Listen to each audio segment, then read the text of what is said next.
This is Math 1710, Section 4.1, dealing with inverse functions.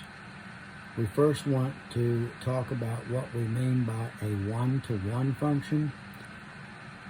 A one-to-one function is where each x value corresponds to exactly one y value, and each y value corresponds to exactly one x value. That's the same as saying that if f of a equals f of b, if that's true, then a equals b. So, in addition to this, we want to realize that the domain of f is the range of the inverse, which is written f inverse of x. That's the way you write f inverse.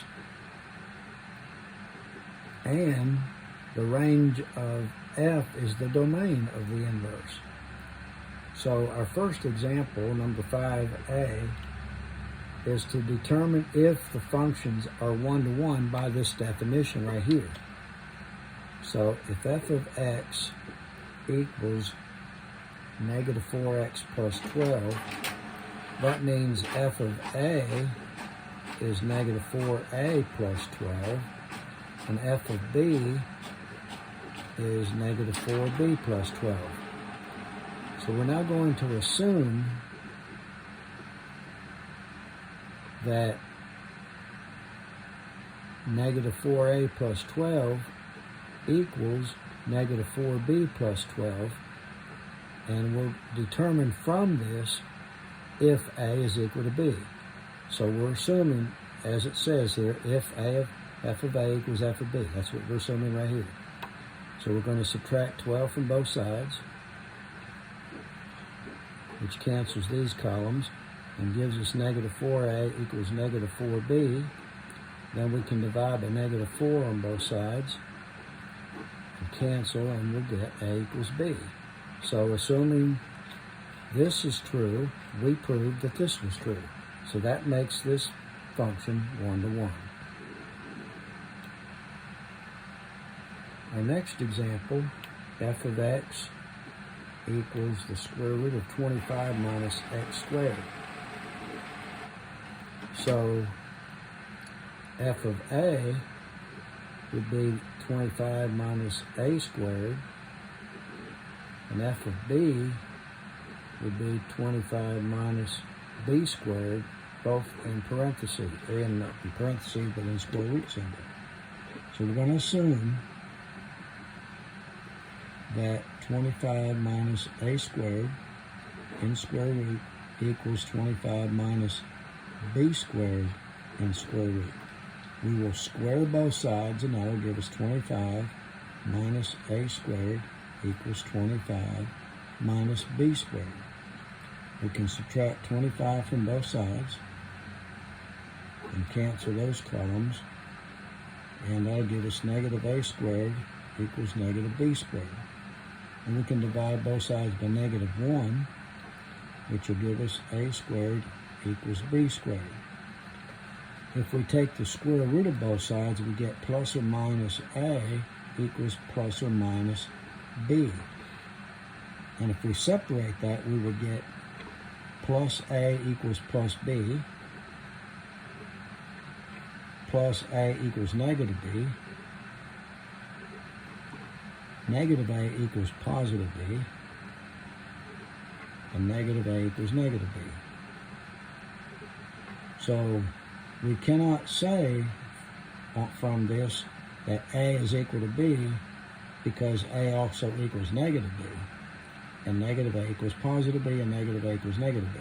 So this is not considered one-to-one because it doesn't follow the definition. Now, we want to look at some examples where we can use what we call the horizontal line test to determine if a function is one-to-one. This is used in the case where we have a graph. So for number 1, our graph looks like this. And if we draw a horizontal line anywhere on this graph, it will turn out to be 1 to 1. Whereas in this, it will not turn out to be 1 to 1 because it touches here and here. This is just like the vertical line test to determine if something is a function. This horizontal line test determines whether it's 1 to 1. In the second graph, we have this graph right here, and we can draw a horizontal line and only touch the graph one time, so it is 1 to 1. So the horizontal line test is a way to determine whether a function is 1 to 1. Now, on page 46 of your notes, we want to talk about something called an inverse function. And the definition says if f is 1 to 1, then g is the inverse function of f if two things are true.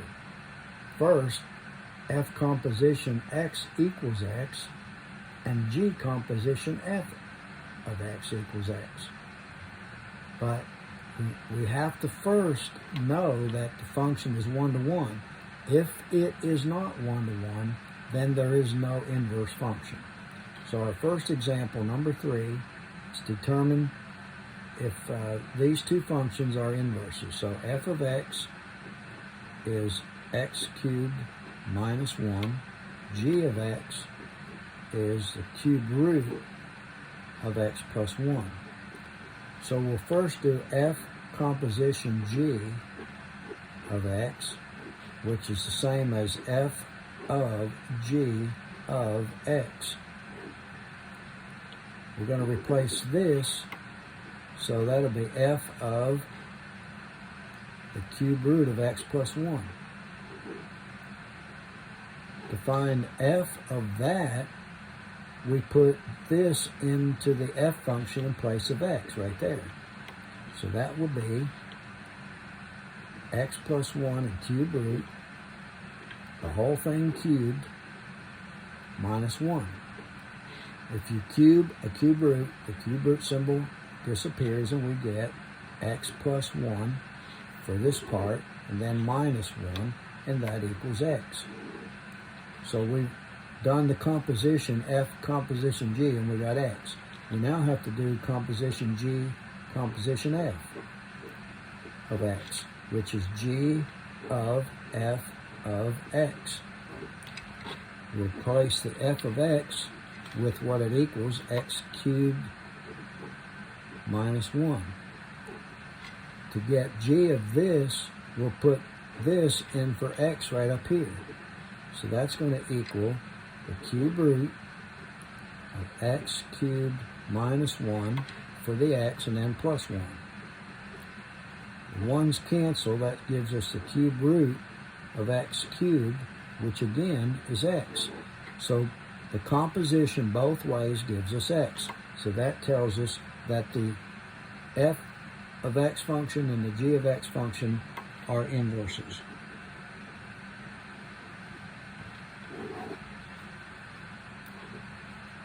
For example number 4, we are to find the inverse of each of these functions. And the way we do that is simply to reverse the x's and the y's, the coordinates x and y in each ordered pair. So f inverse would be 1, negative 2, 0, negative 1, 2, 1, and 2, 2. So all we did was interchange the x and y coordinates. For part B, g inverse, we do the same thing. We switch the x and y, 1, 3, 2, 0, 3, 2, and 0, 4. So that gives us the inverses. So when we have a set of ordered pairs, all we have to do is reverse or flip the x and y coordinates. Under part D, we're going to look at how to find the equation of inverses if we know that y equals f of x. So first we determine if the function is 1-to-1.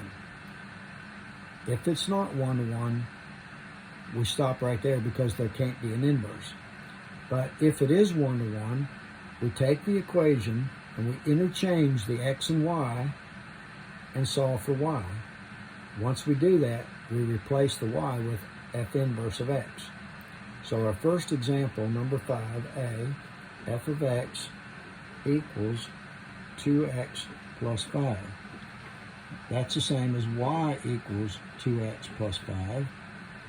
Now we're going to switch the x and y, so that'll give us x equals 2y plus 5. We'll subtract 5 from both sides, give us x minus 5 equals 2y. Then we'll divide both sides by 2, and y will equal x minus 5 over 2. Then we'll take this y and replace it with f inverse, x minus 5 over 2. So these two are inverses of each other.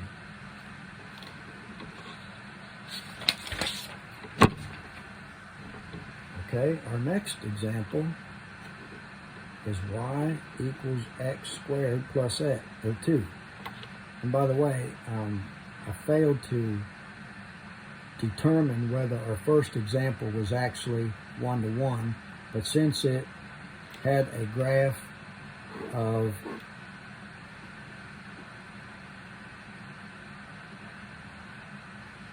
that looked like this, it passes the horizontal line test, and therefore it is 1-to-1.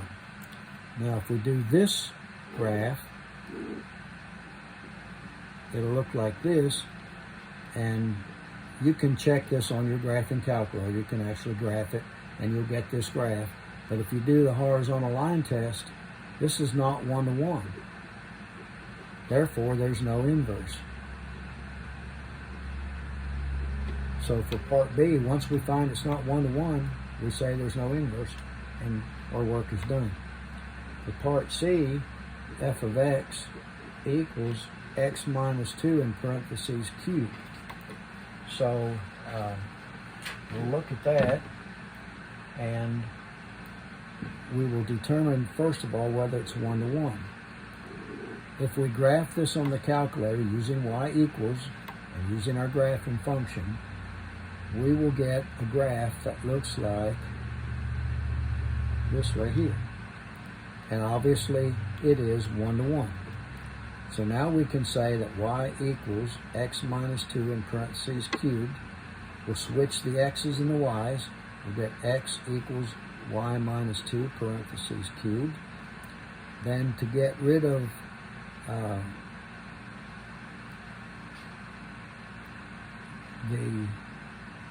to be able to solve for y, we have to take the cube root of both sides,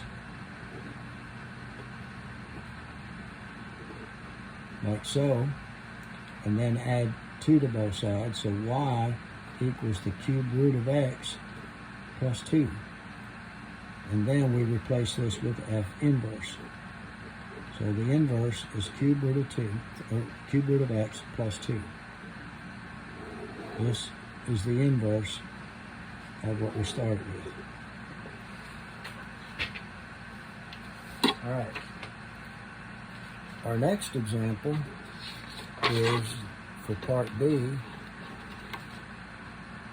f of x equals 2x plus 3 over x minus 4. And we have a notation here that x cannot equal 4.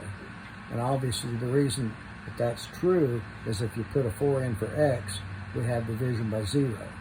So that means that 4 is not in the domain. If you graph this on your calculator, make sure you put this in parentheses and this in parentheses. Y equals this divided by this. You will get a graph that looks like this. Going over 4 spaces because of this 4, 1, 2, 3, 4, draw a vertical line, dot it. You'll get 2 parts to the graph, this part and this part.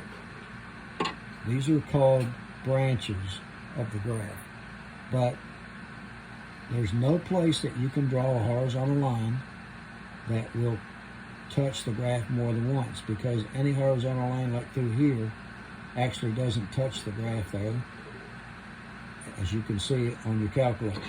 So this is 1 to 1. So then we're going to take y equals 2x plus 3 over x minus 4. We're going to switch the x's and y's. So we'll get x equals 2y plus 3 over y minus 4. Okay, I'll move that up. Just rewrite it here on this next sheet. 2y plus 3 over y minus 4. We'll put the x over 1 and cross multiply, and we'll get xy minus 4x equals 2y plus 3. In order to solve for y, we get all the y terms on one side and everything else on the other side. So xy minus 2y equals 4x plus 3. Then we'll factor a y out of these 2 terms and get x minus 2 on the left and 4x plus 3 on the right. Then we'll divide both sides by x minus 2, and y will equal 4x plus 3 over x minus 2. And we can replace that with f inverse. So the inverse of our original function is this right here.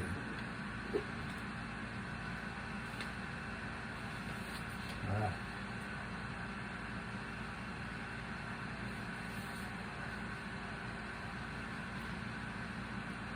The next example we're going to do is find the inverse if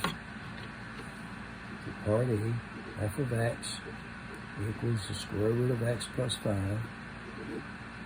where x is equal to or greater than negative 5. The graph of this will look like this if you do it on your calculator.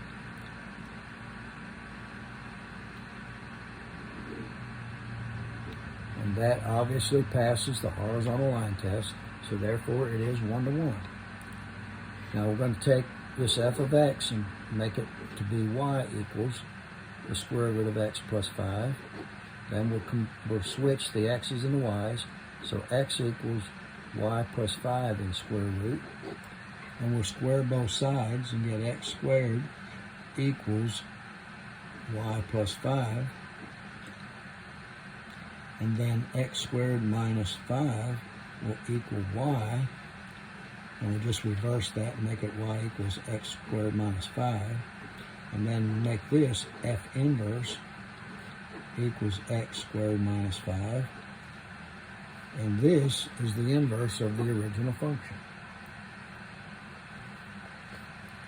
There's one more thing that we're going to do in this set of notes, and that is we're going to graph a function and its inverse. And I want you to notice what it says under statement number 1, that the graph of these 2 functions, the original function and the inverse, is a reflection across this line, which is y equals x. In other words, the original function and its inverse will be mirror reflections across this line. It's like this is looking in a mirror. Each function, as you look in that mirror, will give you the other function. All right, so the example is f of x equals 4x plus 2. So that's the same as y equals 4x plus 2. Switch the x and the y. Give us x equals 4y plus 2. So x minus 2 equals 4y. divide both sides by 4, and y would be x minus 2 over 4. So we will graph this original function. This becomes f inverse of x equals x minus 2 over 4. We'll graph this, and when we do that, you will see that there are mirror reflections across the x-axis, or the line y equals x. So turn on the calculator, hit y equals, and let's clear this off, 4x plus 2. Go down to the next line and do parentheses x minus 2, close parentheses, divided by 4. We'll go down to the third line and we'll put the y equals x in there, so just x for this one. We'll graph all three. The first one to come on is the original, the next one is the one we found, and the third one is y equals x. So you'll see that this line and this line are mirror reflections of each other across the line y equals x. Now there is one other thing that you can do, so let's clear that out. Go to y equals, clear that out, and clear that one. We can get out of that screen altogether by doing second click. We can do a feature called second and draw. And if we come down here along this side, we'll eventually come to where it says draw inverse, and I passed it. It's option number 8. Hit enter. We will draw the inverse of the original function. We're not going to use y equals. It's going to have 4x plus 2. And hit enter, not graph. And that will give us the inverse down here as a graph. That concludes this section. Thank you.